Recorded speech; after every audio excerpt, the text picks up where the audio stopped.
Today on Tanaka Homestead, I'm going to show you how to plant sweet potatoes in grow bags.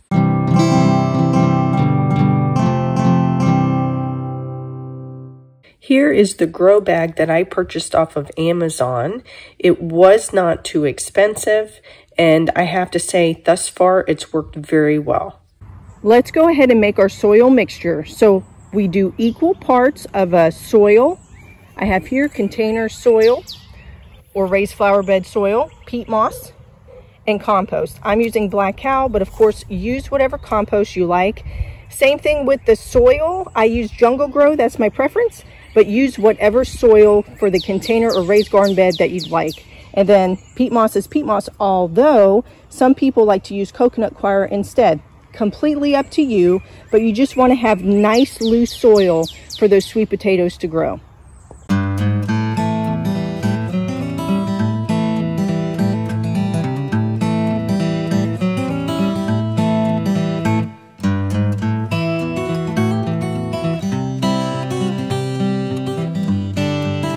Now that my soil is pretty evenly mixed, I'm going to go ahead and add it to my grow bag.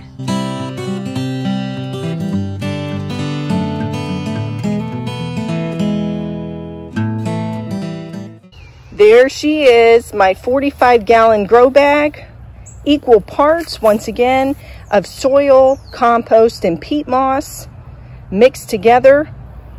Looking good. Let's go get my sweet potatoes. I have two different types of sweet potatoes. I have Georgia Jets, which they mature in about 85 days. And then I have this Japanese variety, and they mature in about 120 days. So I'm gonna keep the Japanese variety kind of out of the way because it's gonna take a lot longer for them to do their thing. And I'm gonna have the Georgia Jets up front.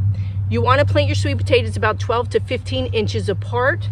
And when you do it, you wanna cover the root system so that they can do their thing. Let's go ahead and get started.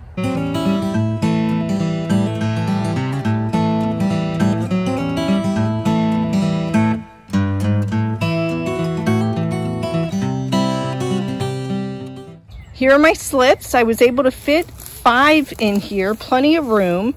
I have to tell you, they look pretty pitiful, but with water and sun and soil, they are gonna look beautiful in a few weeks.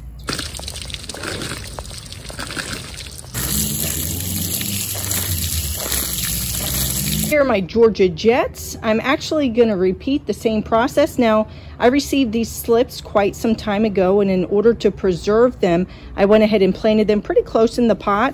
And all I'll do is take them out and then separate them and plant them just like I did my Japanese sweet potato.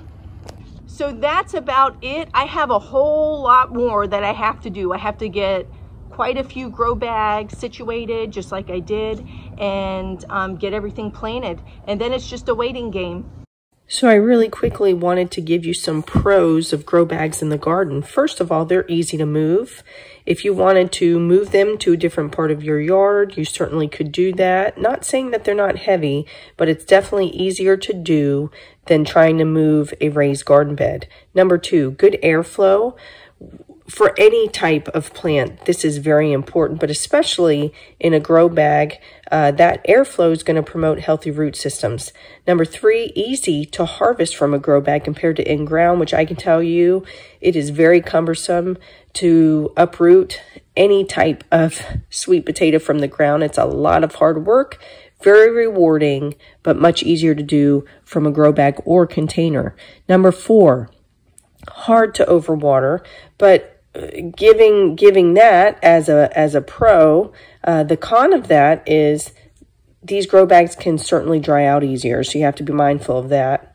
And then number 5, easy to store grow bags. When you're done with them, you can easily clean them out to the best of your ability, fold them up, and store them for next season.